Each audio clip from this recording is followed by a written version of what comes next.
Welcome to the Occult Rejects.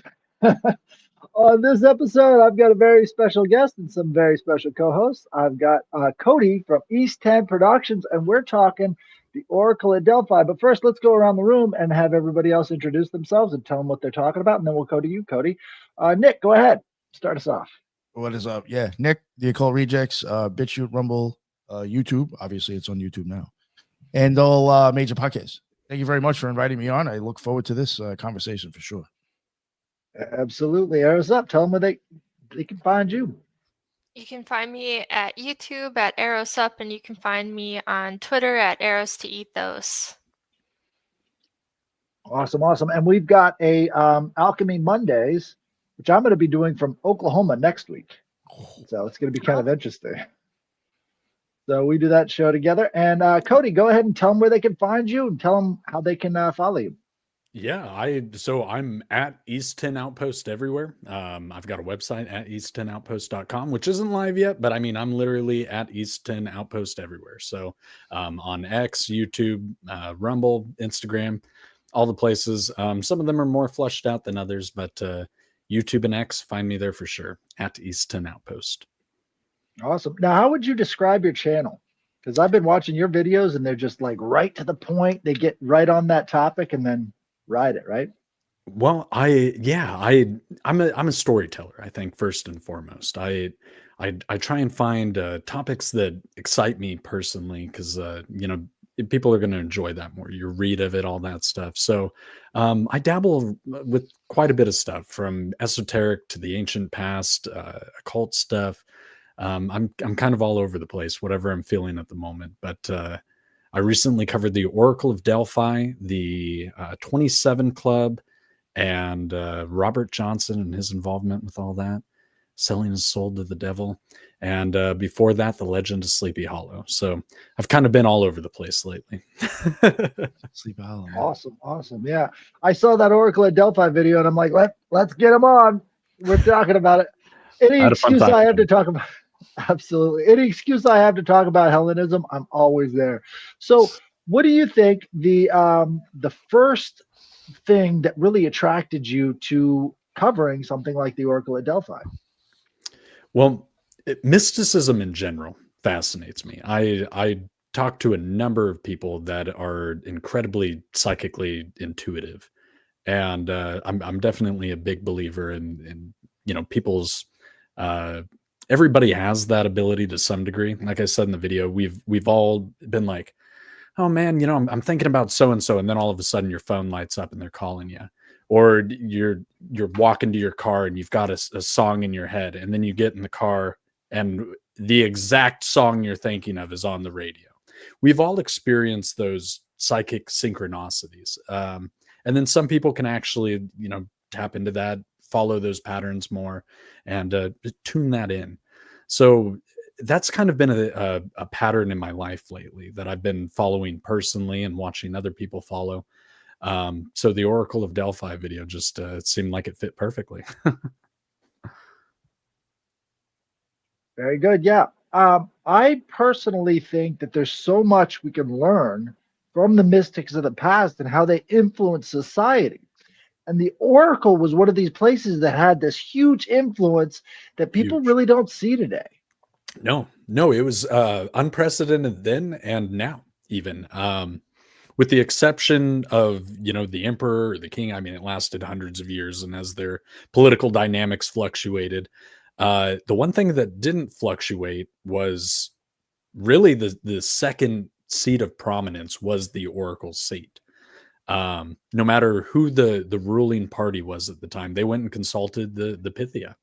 So it was a power and an influence and a sway that really, I would say, you only see, and not even to the same degree, but mirrored somewhat in Maria Orsic, and how much she would inform the Third Reich's investigations and dabblings. Ronald Reagan had an astrologer that was insisted on by his wife as well. So there's sort of a mystical bend to Lincoln as well. Governments. He had seances. Yes. In the White House. So there's an undertone of mysticism that I think a lot of people have sort of lost track of. They think everything's just purely physical, but really I think it's a starting point, right? So for instance, Philip of Macedon went to the oracle at Delphi, and he was given his oracle, which he thought meant one thing, but it meant something completely different. Now what he got was the king is, or the bull is crowned and ready for slaughter.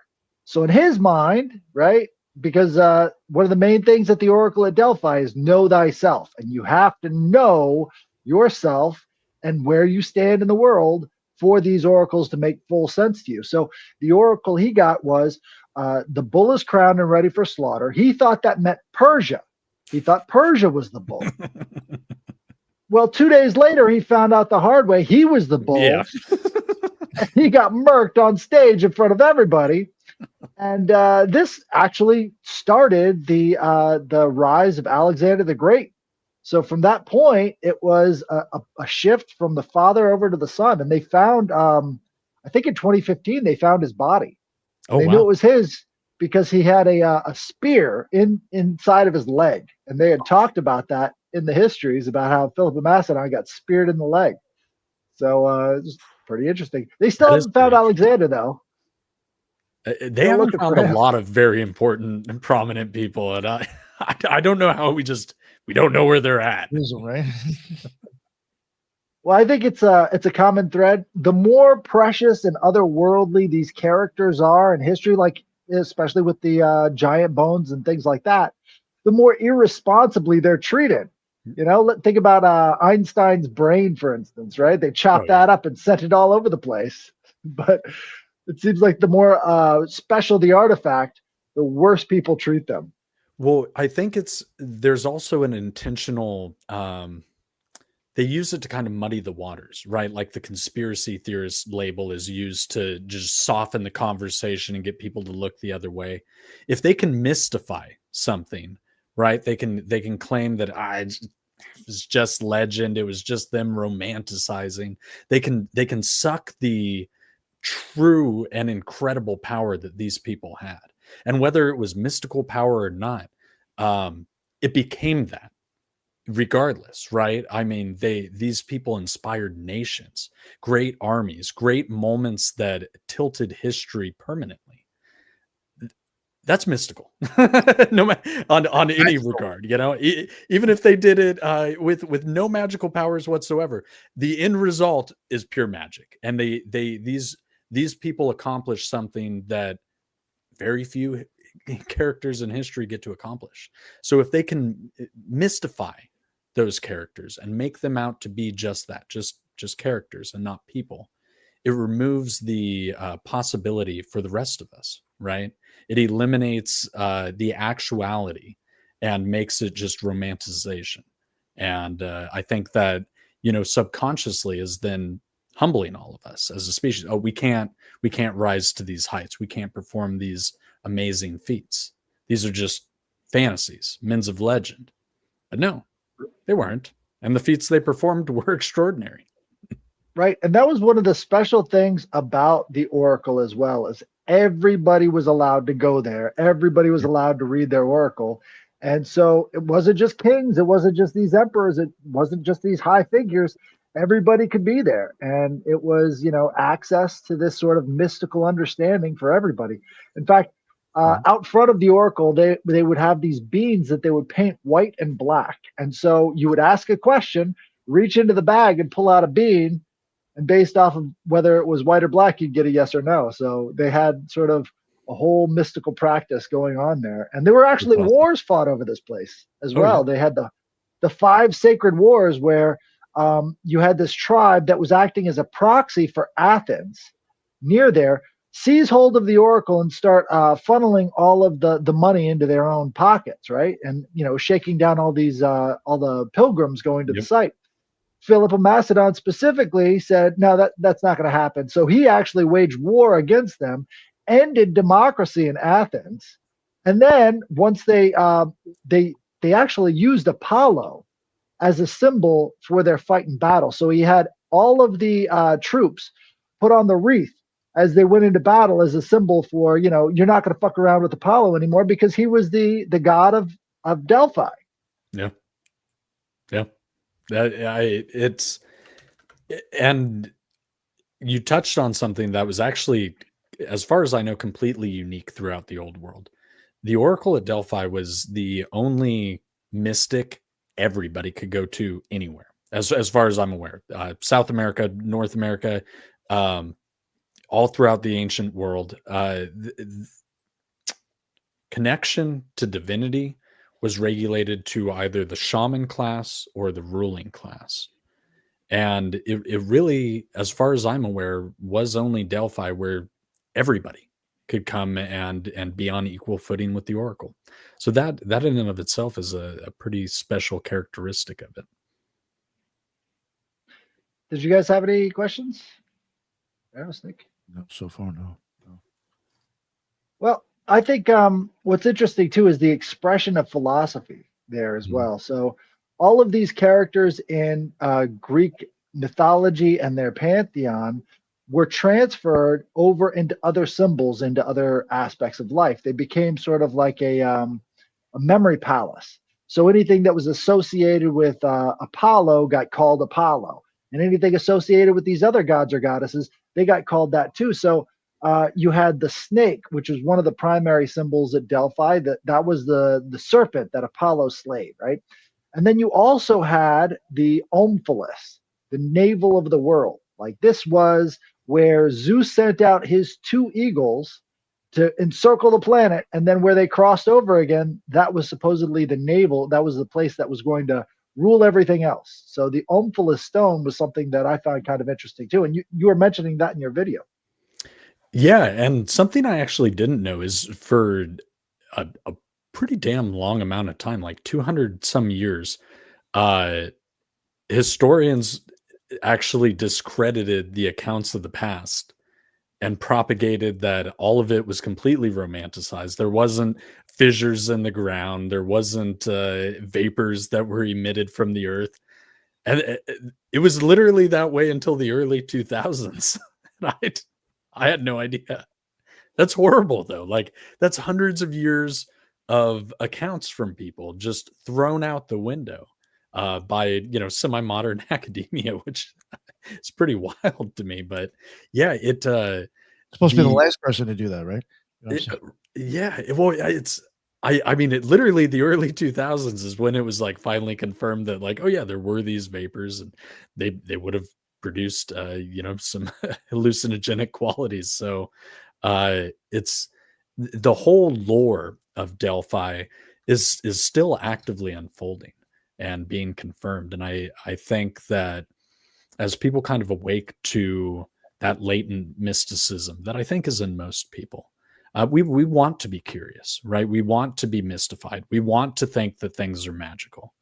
That's our human inclination. We were gifted with imagination from source for a reason. So my motto is literally stay curious, because that to me is one of the most important things we can do as a human. Curiosity leads to all manner of things. So it's something that I think, as people kind of awake to that latent desire to find source, to be involved in what's considered like the woo stuff now, more interest will be put on places like Delphi. And I think in the years to come, we're going to see a lot more come out of there and be confirmed, and digs around it that'll find amazing revelations. So I hope a lot of stuff comes out of it the next few years. Well, one thing that's interesting is the last oracle at Delphi, the last time they did it back in the 400s AD, they were talking about mid-4th century. According to historical accounts, Julian sent his physicians and at Delphi in an attempt to revive the oracle, right? So this was mid-4th century, around 363. Some sources say that the prophecy was about the drying up of the waters at Delphi, right? But it was heavily influenced at that time by Christian preachers and bishops. So they were kind of trying to get it to shut down, and the best way they thought they could do that is by having an oracle that made them think that it shut down. But what's interesting is that oracle has always been false. They've always had streams running at this place at Delphi, and there's never not been a time when it hasn't been flowing. So in essence, you can kind of see a parallel between what you're talking about. Like, oh, these Greeks are just a bunch of liars. They don't, they're making stuff up in all these histories that they have. But then it turns out, no, they were right, especially about Troy. They said, oh, this Trojan battle, it has to be mythology. There couldn't be a place called Troy. And then they find it back in the 1800s. Yeah. Is this Julian, the Julian that tried to keep paganism alive? Okay. That's him. Julian the Apostate. Yeah, it's so I think it's interesting though, because like the control state, right? It's whatever the control state is of the time, which up until really the 1800s, the control state was the church. So at that point, it then shifted to academia. Academics became the new widespread religion, right? So, and we're on that trend where academia is the authoritative state. Like, think about anything we've seen go on in the country over the last couple of years. Who are they turning to? Oh, well, the professionals, the academics say. So that is the current control state, right? Is academia. So when we talk about, things like demystifying these places, it was the church's job. And then when the church started losing control and influence to higher education, well, then it became, they were the custodian of slapping down anything too mystical or incredible. So I think it really kind of boils down to that, and whoever the most active control state player in the game is. Well, from an informational standpoint, if you think about everyone having access to a place that can reveal all secrets, that's a completely different form of government than you would have with what we have today, which is nothing but secrets, and they'll lie to your face because they know that you don't have access to, verifiable information. So from that informational level, it was a very different form of government than what we think of today, because according to them, whether you believe in the oracle or not, the oracle could see beyond any veil. So anything you're trying to cover up, probably not going to play out too well if the oracle could see through it.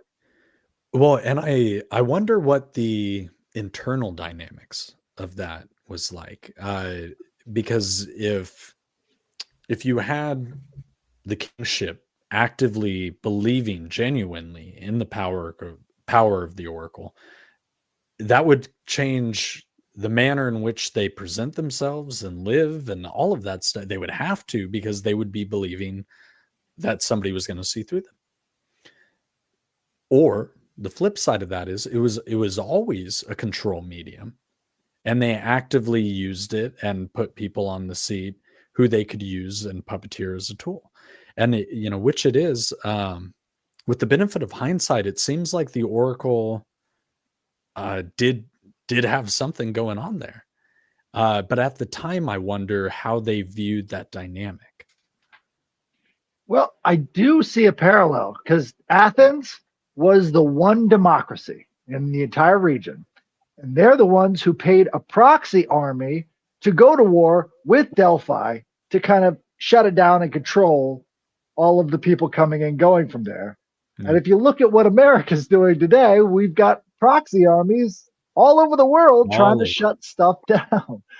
So if it could be more of a democracy thing than a royalty thing, because in essence, all royals back then had to be of these bloodlines of the heroes, right? So in Greece, well, yeah, but they don't talk about that so much. Like, try not to. That's the covert history, right? Well, it's yeah, and that's a good point, because I do think with that tie to divinity that most of them had back then and readily touted, there would have had to have been a dynamic of them having to present their truest self to the oracle, and that would have been a fascinating thing to be a fly on the wall for. It's in a lot of ways kind of an initiation. Yeah. You're showing your preparedness to lead by going before the oracle and basically being the emperor in his new clothes. Yeah, that's good way to put it.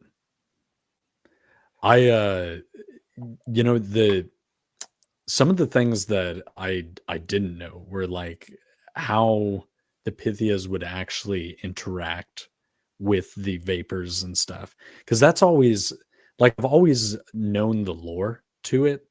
But when I actually researched it, that was a really unappealing job. So from the standpoint of the Pythia, you would have to be incredibly dedicated to it. Like it wasn't like a nunhood type role. Because I mean, as strict as they lived their lives, the Pythia had it way worse.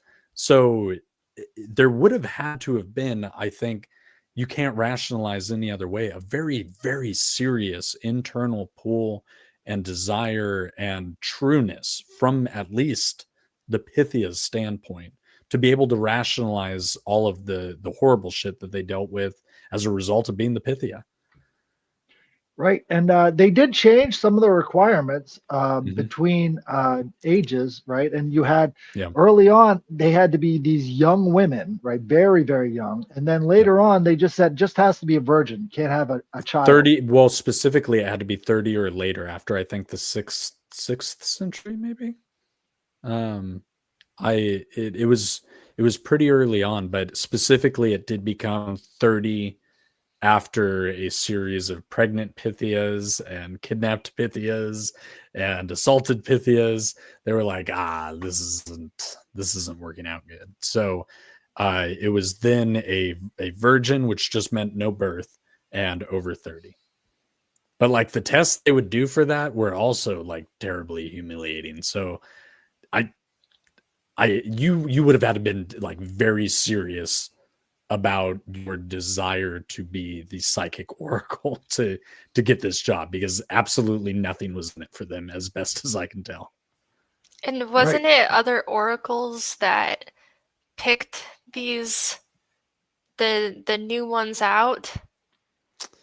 Yes and no. So the priesthood had like the first pick, and they would do like the narrowing down, and then there were a number of like physical tests that they would have to endure, and so like those would weed out some of them.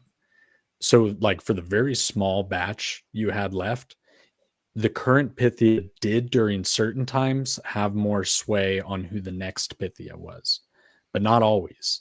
More than anything, the priesthood had first pick of it, and then who could naturally withstand it was kind of the second eliminator, and then the Pythia would get to decide from there sometimes. So that's why they did like a physical fitness test. So you get like, yeah. Oh man, so You know what? That's probably more of mental strength, though. Do you want me to say specifically what they had them do? Yeah, let's hear it, please. Yeah, so the priesthood, like multiple of them, would have the Pythia get up on an elevated platform and squat naked over them, and they would like inspect them thoroughly for any scarring, stretch marks, anything that they considered to be signs of a birth. And like most women didn't pass it at all, whether or not they had actually given birth. Anybody who's actually known a real woman knows stretch marks are totally normal and a part of the body. So it's like that alone. Oh, you get that from fluctuating in weight. Yeah, that's what I'm saying. Like that's a normal part. And they have stretch marks. You know what I'm saying? They didn't pop out a kid. It's a totally normal part of the physical body that can happen with or without kids. But like that was one of the main things they were looking for. So like it was a lot of very non-scientific, and in my mind, like probably sexually motivated tests that they would put these women through. Because you had all of these priests, right? And compare them to like modern priests. The more sexual restraints these people live under, it seems like the more deviance they seem to have when they have the ability to do so. Well, they had similar body standards for Olympic athletes as well. So they had very strict standards when it came to these bodies that they would show as these examples of what the society was the ideal of. And in a lot of ways, that's what motivated their artwork too. This is what motivated them towards that perfectionism, is the idea that these things can be perfected. And that was their view of the gods, is the gods are the most perfect and the most beautiful things in the world, and the people closest to them should be as well. Yes. And that's exactly it. And the art really kind of personifies that perfectly. But when it came to the Pythia, they wanted her to be as natural as possible. And throughout history, you always had the trope of the virgin being the most, psychically in tuned or connected to source. It changes slightly in variation, but all of them seem to have the like virgin maiden draw. The whole, unicorn lore, all of it. So it's to them, they felt like the more natural the woman was, which I don't know why birth would make that any less natural possibly, but the more pure, whatever, the more in tune she would be. So they wouldn't allow them to shave their armpits, any body hair whatsoever. Hair had to be, continuously long and never cut. They wouldn't allow them to comb their hair even. So like most of the Pythias just had like massively knotted messes of nest that would go everywhere, and sometimes in the vapor cause them to trip and like fall into the fissure. Happened a bunch of times, crack their head open on the ground. So like the whole thing, just from every angle, was not a very good process for the woman going through it. A lot of very humiliating.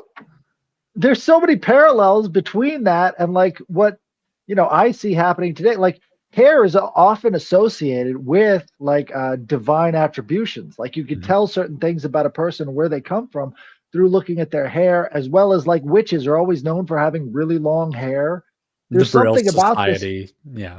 Right. So there's something about this hair that actually has some sort of psychical quality to it. And that's something I've probed. Yeah. I've actually talked to a number of people that, from observing them, I've seen they are very in tuned, and it's an antenna, essentially, is their consensus. And the more they dye it or cut it, the more the signal is diluted. And for men, and you'll see it throughout history, that's often in our beards, right? The more initiated one was into the mysteries, generally the longer and unkempt the beard would be. So it's that trope is mirrored in men and women, and it boils down to it's the antenna. Right. Hair, bones, and fascia are all piezoelectric compounds. So there's something happening with the electricity, which also goes back to the Pythia, because the fault lines that were there, that these fumes were coming up from, also have a massive amount of electromagnetic energy coming through the fault lines as well. So, in a lot of ways, there could be multiple influences on the mind in changing consciousness at these sites. Isn't the fault lines disputed as well, though? It was. It was up until the early 2000s. I think 2005 specifically is when it was kind of definitively proven once and for all, because it started back in the 80s. A geologist was doing ground surveys of fault lines for nothing at all to do with any historical things, a modern government scan. And years later, after he had done these surveys, he happened to be in an academic setting around a bunch of historical academics. And somebody had said that there was no fault lines under Delphi. And he's like, I know that's not true at all. I had to do surveys years ago. And so the two guys actually made a bet amongst each other. And they went out, they resurveyed everything. And by the early 2000s, and I want to say it was 2005 specifically, it was definitively proven that there are active fault lines intersecting literally directly under the seat of Pythia. Like none of that was a myth whatsoever. I swear, surveyors are like the biggest enemy of like propagandists. They are. It's just hard data, and it's hard to argue with hard data, you know. But yeah, I mean, honestly, it was a geologist that restored the honor of Delphi and the knowledge that there was a Pythia there, sitting on a stool in front of fissures with vapors coming out of them, exactly as said. It's not mythos. It's not grandiose romanticizing of, you know, ancient past historians. That's the shit that was actually happening. So I think that's important for us to like be fully cognizant of, because for hundreds of years there was an actual person sitting on a concrete stool huffing vapors and giving prophecies. Well, and that's pretty wild. Even that is in dispute, because they've got some that list this 3-pronged stool, right? Yeah. I'm not sure why. And then others said that no, they were right on top of the omphalos, which is what the vapors came through. So I think it's probably a hybrid of both. Well, But, so you know, I think it actually changed because of accidents. In my research, it seemed like how they described the Pythia being seated changed in the later times, which was after an accumulation of women falling into the fissures when they were in trance state. So yeah, that was actually like a pretty big problem. That happened to a lot of Pythias. So they had multiple gods that ruled over the different sites. I wonder if Apollo was just less into safety. Yeah, he wasn't the OSHA supervisor for certain. It's what I was going to say that you had mentioned a second ago in altered states. So they proved definitively that these vapors were hydrocarbon gases. There's a couple different ones that they've identified, but one of them is one that we use in modern day during like dental procedures and stuff. So if you took somebody who is already psychically inclined and you put them under this altered state, and it's not psychedelic, like where they're going to be in a completely different, you know, realm. It's simply just an altered state. I think that some truly incredible stuff could be happening if you had a woman that actually in tuned and then also able to drop the conscious veil. So I really don't think it was any kind of smoke and mirrors or theatrics or stagecraft. But I think you had women who were very, very dedicated to what they knew in themselves. They knew thyself, and that's the reason they were willing to endure so much physical, emotional, mental anguish to perform the duty. They felt called to do so at a, you know, fundamental core level. Otherwise, who would go through all that stuff? Right. It I think a lot of times the current people look back at these other religions and they think there's no way they could have been pious to that. They must have just been atheists or whatever. But that completely denies anything that was happening in the culture at the time or how they viewed the rest of the world and their cosmology. It's almost kind of ridiculous, because you could see it from these different pathways if you just give it a chance and open your mind to different cultural perspectives. But I think one of the things that stood out to me was during the early days, the Pythia were called the Melissae. Well, they were still called that afterwards. It was more like the whole congregation of priestesses were called the Melissae, which would be like these honey witches. And they hung out in this cave, and this cave was the site that, you know, all of the travelers would be like, well, I'm going to go by there because they've got something going on. And so the Melissae were like these honey priestesses, and they had these gold charms of women, sort of like in the style of the harpies, right? Women on these on the top of bees, right? Normally a harpy would be a woman's head on the top of a bird, right? But in this case, it was a woman's head on top of a bee, and that was the symbol for these Melissae. So I mean, that sort of endured. And I think there's something to the idea of the hive mind happening at Delphi, since this is the navel of the world. This is the central point for everybody. And now this is your hive mind moving forward. It's kind of a, an underlying, I guess, indication, not necessarily overt, more of an esoteric one. Well, for people who are open to the idea of it, you'll see intuitive people naturally resonate with each other. And then the things, if you just observe, that will come from them when they do, it's really phenomenal. And the ability, when they're working together in that coordinated way, to tap into the collective consciousness, it really becomes a hive mind at that point. Because a lot of communication is then being intuitively felt instead of verbally dictated.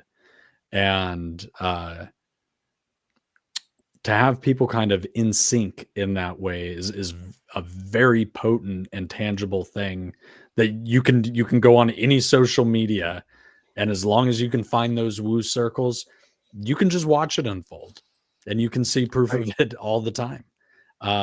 When enough intuitive people get together, that hive mind really does form, because then they're able to kind of bounce off of each other and tune the intuition. So it creates a very interesting hive mind effect, and I think the symbology is very intentional there. Tap it in. Yeah. So I've got a list of the different deities that were in charge, or the oracle that was speaking through the Pythia. The first one was Gaia, right? So this is the goddess of the earth. That's, Right. Basically the origin for all of the rest of their mythology. The second was Phoebe, and Phoebe was daughter of Gaia, also the light. That's Phoebus. Anything with the PHO in Greek has to do with light and phosphorus and all the rest of that.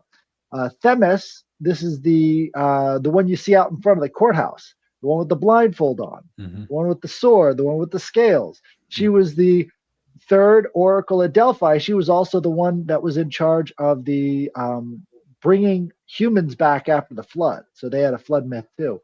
And then you have Apollo, Dionysus, Athena, and Poseidon. Maybe not in strict order, but those are the different gods that were speaking through the Pythia to the people at Delphi.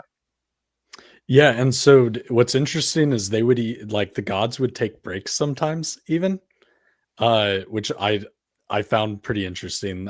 Like Apollo had like certain periods of the year where he just wouldn't commune, so you'd have like guest host gods dropping in on the on the temple.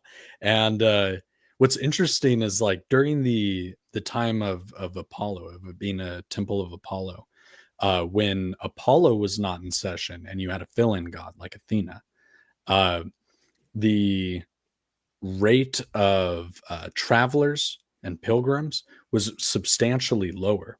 So that was like an off season for the Pythias, who did actually get an off season, by the way. They were allowed, I think, 1/4 of the year to be with family, to lick their wounds. Yeah, no kidding. Like, take a bath, like anything. Like, God, when I was researching like that part in particular, I was like, literally, who the fuck would do this? Like, what is in it for any of these gals? Like, and that's what I keep being drawn back to, as far as like internal proof of its legitimacy, right? Who would be willing to go through those kind of trials if it wasn't of the highest internal belief, right? I mean, it doesn't. Sorry. No, go ahead. Well, I mean, they're partying with kings and gods, basically. But So were they? who wouldn't do that? The Pythia didn't get to have that type of interplay. The priests did, but the Pythias didn't. But so you're high and you're consulting kings and gods. And I think the idea of it was probably romantic, but they wouldn't have ever remembered any of their times being high talking to the kings. It's not like they were smoking a joint with them and being like, you know what I think? They were on like methane gas. Like if you were in your garage with the car running and just breathing that shit, and somebody walked in as you're half unconscious in the driver's seat and was like, "Hey, you all right in there?" You're not gonna remember being like, "No, I'm almost passed out for breathing all this shit." So I don't actually know that outside of the idea of like, I do this for a living, they weren't getting to enjoy the in moment of it. Like if you've ever sat down with somebody cool and smoked a cigarette with them or had a beer with them, like you remember that. You hold on to that shit forever. These Pythias didn't remember anybody they fucking talked to or what they did all day. Like it took them hours to come down and like have enough oxygen back in their brains to know what the fuck was going on. So I don't know that actually was an incentive for them. Well, they also had to, like, the only way that they knew it was a legitimate oracle is it had to be in hexamic pentameter. So they're not only, really high, but it's got to come through as poetry as well. So there's a indicator there that, man, they had to be really on a different level, Yeah, I was going to ask, did they ever, was there ever any accounts of them that speaking that way? And then they would say that's no good, or was it always just a lot? Oh, there was. Okay. A lot. I don't know if there was like a ratio. No, so like they wouldn't actually get the chance to do that until a turning of the guard was about to happen. And usually that's because the Pythia was falling in ill health. You didn't retire from that job, you died from it. I believe very few, like less than 10 in all of known Pythia history actually like stepped down from the job at a certain point. And it wasn't like voluntary, it was still for reasons, but the rest of them died. They died in the seat, usually around 50 years old. So when indications of the Pythia losing her cohesion started to become prevalent, then the other ones would start to get to try it out, like in the off season they would get to. But for years they were getting used to the vapors. So a lot of women could stand the vapors, but then when the time came for them to actually sit on the seat and have the moment, they were not speaking poetry. They were just glazed. So you would have a lot of late game ejections for that reason. Or also what would happen is when Pythia would be like suddenly put in the seat, you would have a big turnover of very manic Pythias because their bodies hadn't had time to acclimate to all of the gases they were huffing. So from a health level, the way it interacted with them was actually pretty serious. And very, very, very few of them could withstand it and give coherent poetic prophecy. Very few. So it like when they got one, it was pretty obvious this is the one. Wow. A lot of women died figuring that out each time, though. Like wild shit. It's that's like if you compare it to like any predominantly female religious sect anywhere else you look in the world, or like modern nuns, like I've already said, anything, you don't really see that sort of toll taken from the medium. And I think it's interesting that for so long it could endure that way, knowing what you were signing up for ahead of time. So the navel of the world definitely sums it up well. They knew it really was the center of prominence, and they treated it as such. And to your point earlier about like maybe they were just enjoying the fact that they were getting high and talking to kings, I'm sure there was a level of pride that came with it. Right? Like Well, part of the Delphic maxims is show respect to the oracle. Like that's very prominently displayed. So there was 147 of these Delphic maxims, which were posted around the ancient world in all these different temples. And the only reason we know that they existed in their full length, according to the second century authors that wrote about them, is because there was a fragment of one found in Afghanistan. Oh, wow. In Afghanistan, that's part of where, Alexander the Great conquered. And so they had temples to the oracles up there, and they had the full text of the Delphic maxims up there as well. So That's incredible. There's something to be said about how influential all of these, like you could see the parallels between the Delphic maxims and the Ten Commandments, like very specifically. And so, which came first? I think might have been the Delphic maxims, but go figure. And they had such an influence because it was like this is the bedrock baseline of moral authority coming directly from the gods themselves. And there were other oracles, but they talked to different gods. Like there was one in Syria at Baalbek, which was a Roman oracle. And this influenced the Sibylline books, right? So there was a lot of other oracles going on, but this was the one that was open to all Greeks from anywhere in that region. Well, and what's interesting is because there were oracles all over the place for all the different gods of any one religion, and then other religions and all their different gods. So I like the whole Mesopotamian region, had mystery cults and oracles all over the damn place for all of their gods and goddesses.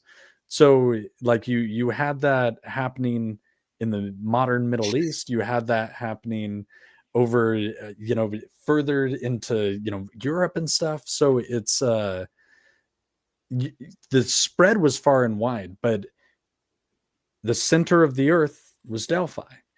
Like the fact that it obtained the position really, I think, speaks to its potency. Absolutely.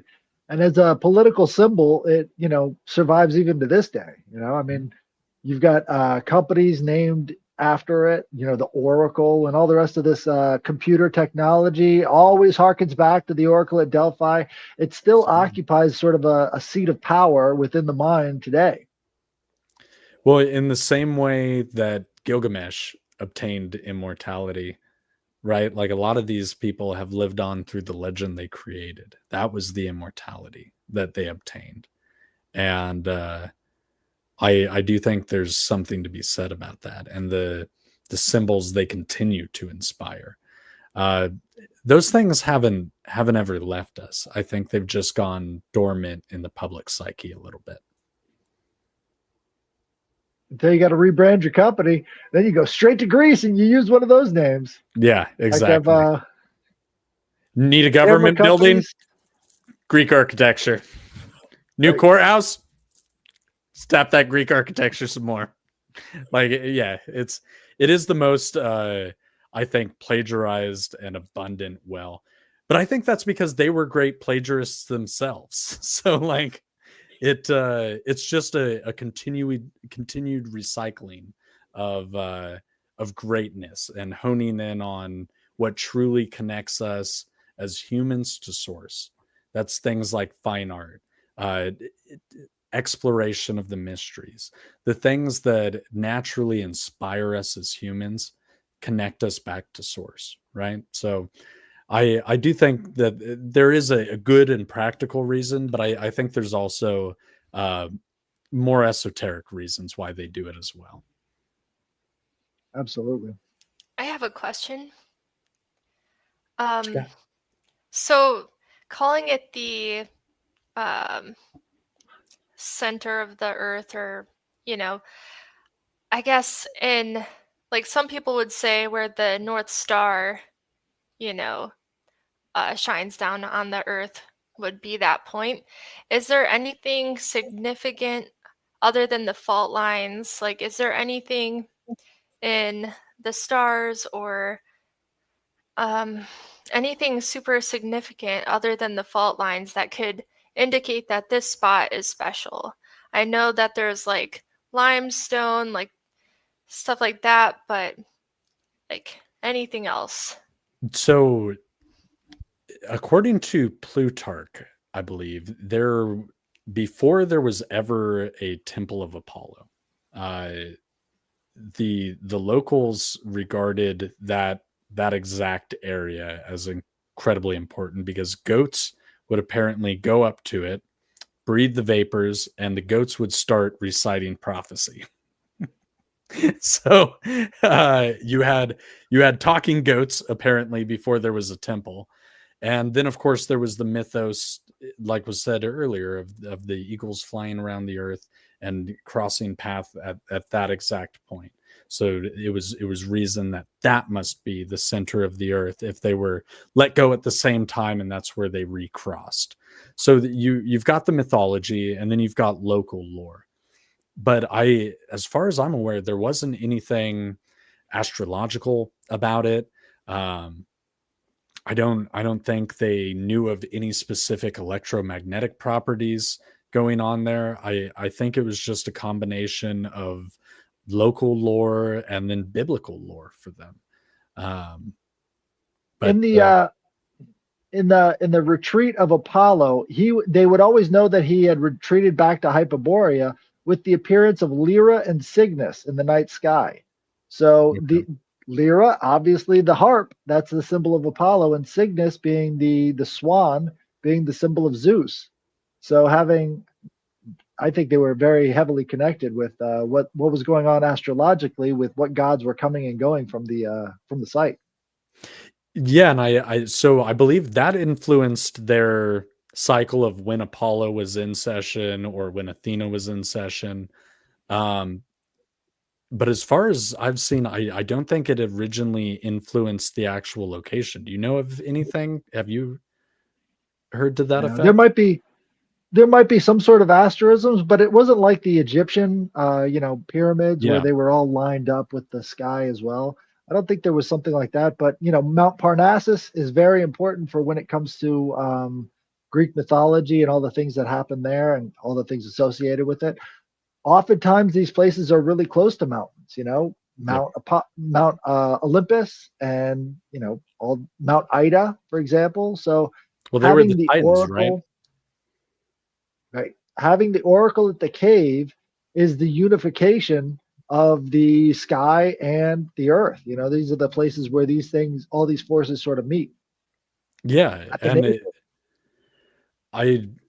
that symbiotic relationship is what I think they were, symbolically trying to portray. And so they did view the mountains as Titans. I actually can't remember. They had some where, for example, the what's his name? The big bad guy. Typhon? He was smashed by a boulder, and that became a volcano in, I think it's Santorini. I'm not sure. Okay. But that's where Typhon is at, as well as Hephaestus.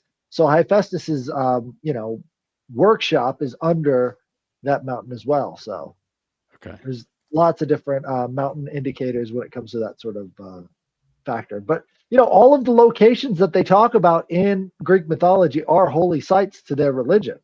Oh yeah. And there doesn't seem to be as much energetic focus, I guess, on a lot of the Greek sites as there seemed to be in other cultures around the world. And I find that kind of interesting. I wonder, because at that point by Greek culture, you had a more refined understanding of the mysteries, right? You'd already had thousands of years of really great civilizations already exploring them from every angle, that they went and conquered the lands and were like, hey, what you got going on over here? And they kind of pulled from the best of everything. And it's always been kind of fascinating to me that the way in which they chose their sites doesn't actually seem to be on par with the way a lot of other ancient civilizations did. Have you ever noticed that? Well, I mean, there are some indicators that they were more interested in how they could see the sky as opposed to what was on the ground beneath them. So a Right. lot of times the Artemis temples would be high up in the mountains where nobody could reach them. And to this day, there are Artemis temples up there on these mountainsides that they're not sure how they got there, why they would be there, but I guess that's some sort of a pilgrimage site. So they have indicators that that was the case. So, it was part of the worship that these things were difficult to get to. Like there had to be an effort. I mean, you see that in the stories of Hercules as well. There has to be some sort of physical effort, overwhelming physical exertion that goes on that brings you to that state of gnosis. That's the sort of the beginning of gnosis. The 40 days in the desert, right? Exhaustion, right? The trial by fire. Yeah,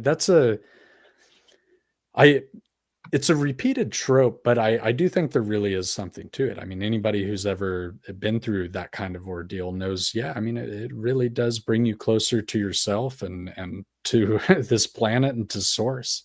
It's a fascinating experience to go through trials of that kind. So I think the old world insisting on it was an interesting, manipulation in a way to get people to that elevated state.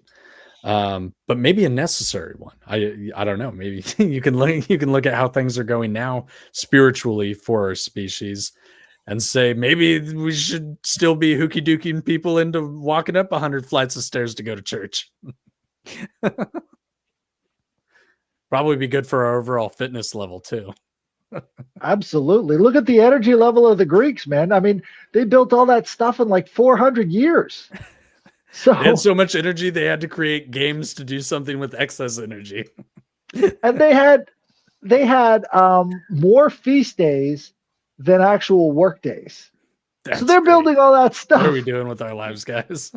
What exactly? Like they had a very different religion with a lot more energy. And I think that comes through the fact that Greece itself is sort of like a rocky outcrop over an unforgiving ocean. Like it is a very harsh terrain. And they had to figure out a way to survive in that climate. And I think one of the ways was to just sort of like impose physical stress, strenuous activities, so that you would be prepared for anything that comes your way. Yeah, there probably was intentional to some degree. But I think just in the modern time, we've gotten so detached from what actually healthy is, right? Like abundance is the norm. We live in abundance every day, even when we think we're not. But the reality is you rewind back to a time that didn't have grocery stores. Like abundance was never the norm. So we used to keep ourselves in active fast because that's just how it was when you were surviving.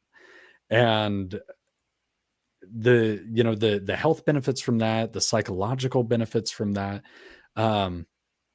I think it's probably the natural state to be in.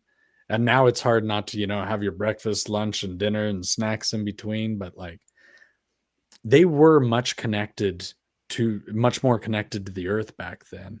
And I think that probably made the psychic connection of seeking divine guidance probably a lot stronger. When life was a trial by fire every day, you're connected to source a lot closer. And everything was cyclical, right? Because you would go by seasons. Mm-hmm. Absolutely. Heavily agrarian. Like that's one of the things that people really forget about how urbanized and awesome Greece was. It was an agrarian society through and through.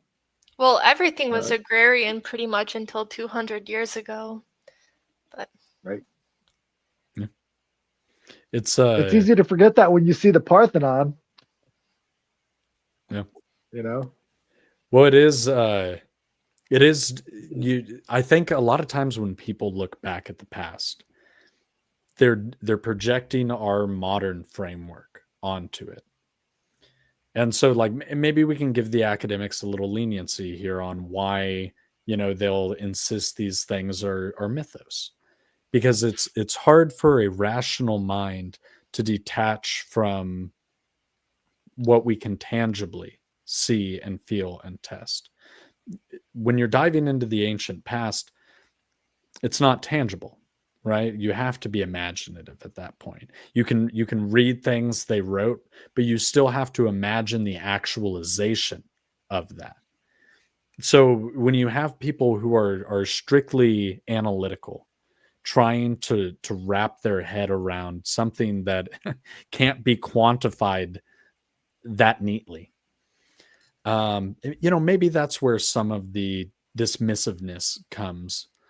But I think when you really are able to divorce yourself from the modern way we look at things and understand things and kind of adopt the ancient framework, it really shows how magical the old world was. And whether it was Greece or Rome or Egypt or any of the Mesopotamian countries, or city states rather, that general living in the mystical, that was the reality of their framework. If it didn't rain, it's because you pissed God off, and that was settled science. Like that's honestly pretty fucking cool to like have that level of like, well, guys, we done it. We're not gonna have a good crop this year if we don't straighten our shit up. That level of like overall connection to planet and to source, I'm sure did create an overall higher consciousness, because they felt like they literally had to, or the gods would just like not grow them corn that year. So that probably was an interesting dynamic of the past that now we have a hard time fully understanding. Well, what I love to say is that land is the lens by which we view God. And that's so much more apparent in the ancient world, because where they come from is how they viewed their deities. And, you know, the desert gods would have a completely different belief system as opposed to the, you know, more urbanized or agrarian civilizations. Yeah. You know, like if you look at the version of, what's her name? The Persephone in the Mesopotamian world, it was Nergal. So Persephone would come up during the spring and then, you know, go out and raise all these crops. Whereas in the Mesopotamian region, it was Nergal who was the god of war.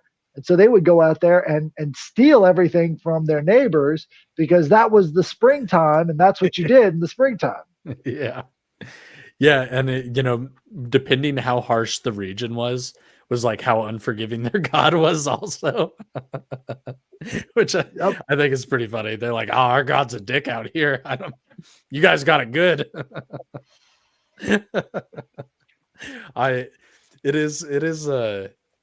It's a fascinating thought construct to like genuinely try and immerse yourself in that way of thinking. And I think now we're seeing a lot more inclination and desire as people are looking around and kind of really more than ever getting a grasp of like how far down the wrong direction we've gone in like every fucking way, just as a species. Like it's not even like a per country thing at this point. We're not doing it right as a species on a you know, macro level. So I think as more people on a micro level are becoming aware of that and being like, ooh, you know, how do we right this ship? You are seeing that pull towards mysticism happening again, and the desire to adopt that ancient way of viewing our planet as genuinely awe-inspiring and fucking incredible and capable of nurturing us or destroying us like that. So there's an interesting part to play in science, in spirituality, you know, in exploration of history. But ultimately, it's going to take a combination of all of those things for us to genuinely upgrade as a species. And I think throughout history, you've seen different aspects of it be embraced. But in our modern day, I think a lot of people, and more by the day, are kind of coalescing into this understanding of modern principles and an understanding of ancient facts and the ability to interplay those. And I mean, it looks like hermeticism a lot in most cases, but I think people are genuinely gravitating back towards that right now. It is amazing. Hermeticism. Oh, go ahead, Eris. It is amazing to think about how in touch they must have been with the archetypes. And it's almost like a universal somatic intelligence, Well, that we don't have today. We shame for archetypes now, right? Like, oh my gosh, yes. If you're too masculine, if you're too feminine, you're shamed for it. Or if believing you're too in heroic. them. Yeah. Oh, heaven forbid. Yeah. Yeah. So it's, and again, that's probably that intentional delegitimizing of mysticism as a whole, because the ability to understand, believe in, and not just that, but even personify an archetype to those levels is something they don't want. I think that it comes from like not knowing yourself, because if you don't know yourself and people are putting an archetype in your face and they're like, you have characteristics of this archetype or something, I think it can really freak people out, because they don't know themselves enough to be like, yeah, that is me or that's not me. And so it's like really uncomfortable to start to have those kinds of conversations. Yeah, I agree. They, from the time we're born, we're painted with a preconceived brush, right? If you're born in a certain time, in a certain place, you're a certain gender, whatever the case may be, you're already getting painted with a brush of what the larger society and what the local society expect you to be before we're even conscious. So we grow up naturally in the programming of what modern archetypes they want us to achieve, and it's very detached from our natural ones, which the old world understood beautifully. Yeah, very true. But it's Absolutely. definitely true that people demonize it too, and that doesn't help at all. Being like, oh my gosh, Gemini, toxic, or how Scorpio, it is. right? They always get the bad rap. It's a Scorpio. Right. I'm married to one. I tell people that, and they're like, "Oh, good luck," and I'm like, "It's actually just pretty normal." But it's like all of us are much more complex than any single god. These are simpler forms. These are like closer to ideal forms, and I think that it's just quite complex how the energies can work together, and you can't generalize anything, even archetypally. I agree. Right, they're Legos. Legos in a system. Yeah, and I mean that's part of like the modern system infrastructure we've created, right? Where the value a human has only depends on what they can give to the larger society. There's no internal gratification or rewarding of internal gratification. It's what you can do for the larger society and how useful you are to the governance of that society. So I think back then when you had completely different systems based off completely different needs of life, it allowed for the freedom of mysticism, where now we've kind of eliminated the space societally for that to even exist naturally. So when people do feel that draw, it does feel unnatural or taboo, just because of the box we've put ourselves in. Right. Yeah. Most things aren't going to produce value. I mean, like monetary value. Yeah. And so they are kind of discarded or shamed. Well, art in general, right? I mean, any arts is Art, almost emotion. yeah. And that is and has always been known to be the expression of the gods. So the purest form of divinity is beauty through art. And whether that's music, painting, sculpture, regardless of the artistic medium, that is the physical personification of divinity that we as humans get to experience whenever we want. And if that can be muddled or minimized, then our connection to that true divinity is minimized and muddled. Absolutely. Beauty is salvation. At least it was in the ancient world. Mhm. Today, we try to get away from those Greek style buildings because they're very expensive and we've got a very inflated currency. Yeah, well, God, you look at the new library in Obama's name or whatever. That's the ugliest fucking building I have ever seen. It looks like no, prisons are usually designed with more elegance and beauty. If I was a prisoner, I would be dismayed to be trapped in a fucking hellhole like that. It is so lacking in any sort of divine expression. And I think very intentionally so, but I mean, god damn, it's the modernism, the modern style. I'm in construction, so I see, modern and contemporary and farmhouse all the time. Modern just means straight, flat, 90 degrees. What the fuck? That's not artistic. That's not beauty. That's not that's not style. Do you know the story behind the Cracker Barrel rebrand? I think. Fill me in. The more unique the style of building it is, the less resale chance they have on the market. So all of these Cracker Barrels with all this nice, kitschy junk from the past, yeah, right? In their unique style of architecture, that's not going to cut it anymore because the holding company that owns Cracker Barrel wants it to be easily replaced by some other business. If they ever go under, they can make their money back. Just swap it right over tomorrow, huh?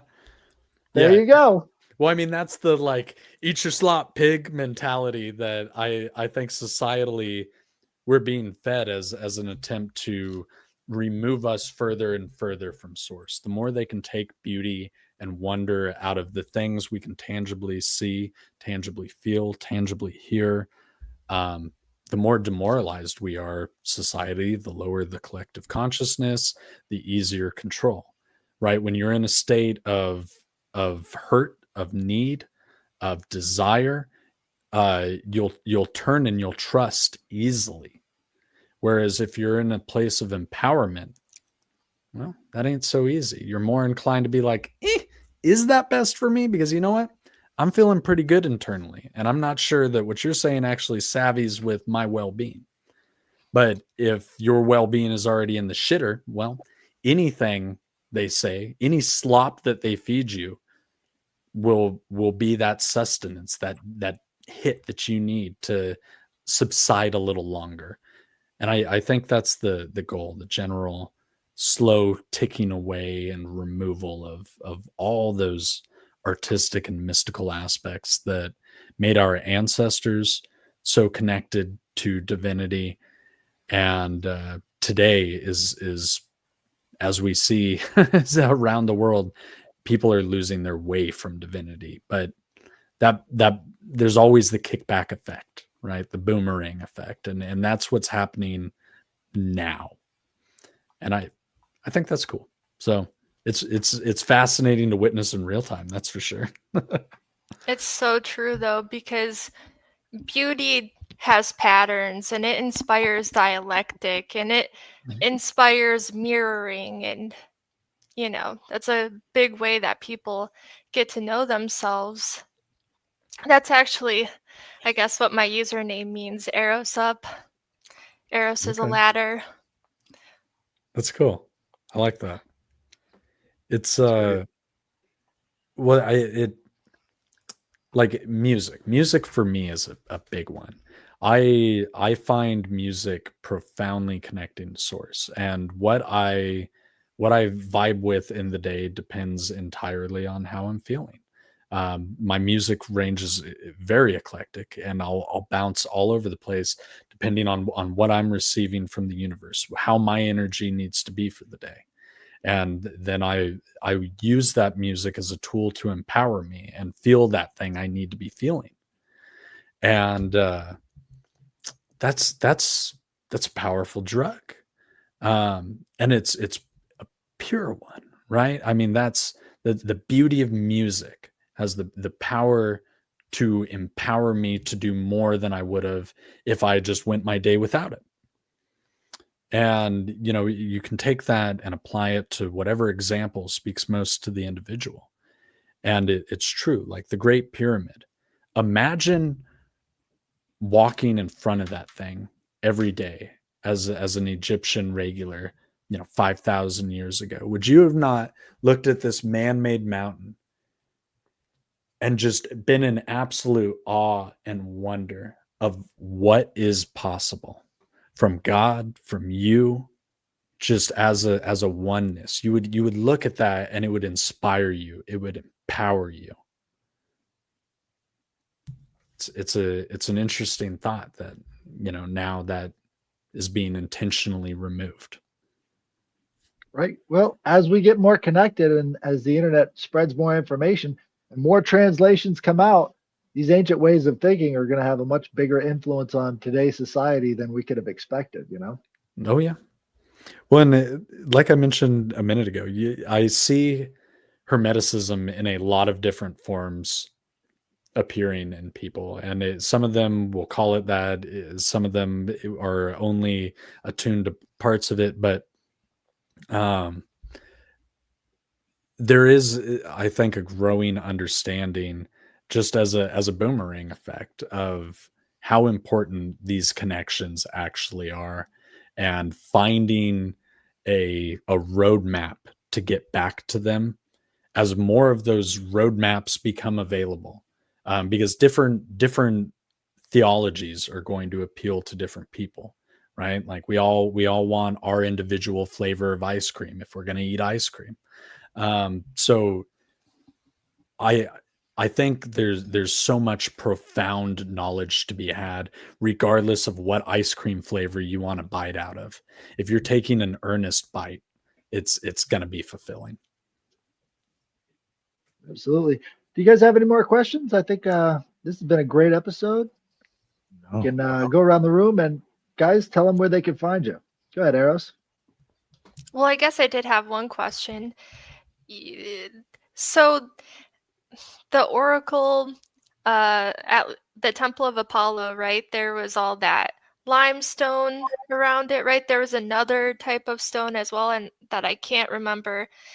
But there hasn't been any like studies of the any electric fields or anything like that around it. Not that I encountered in my research, no.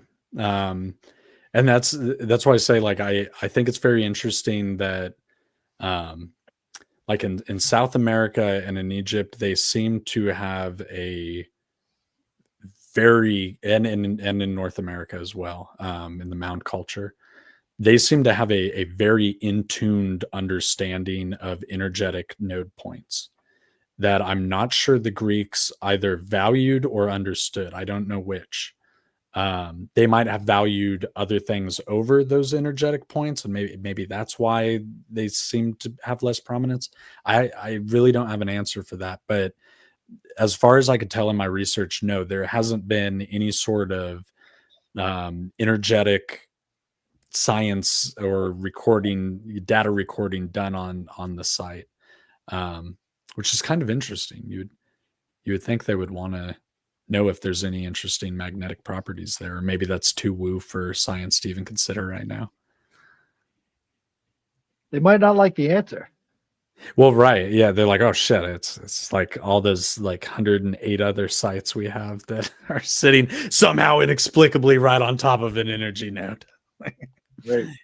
Yeah. Well, you had pointed out like the piezoelectric energy earlier.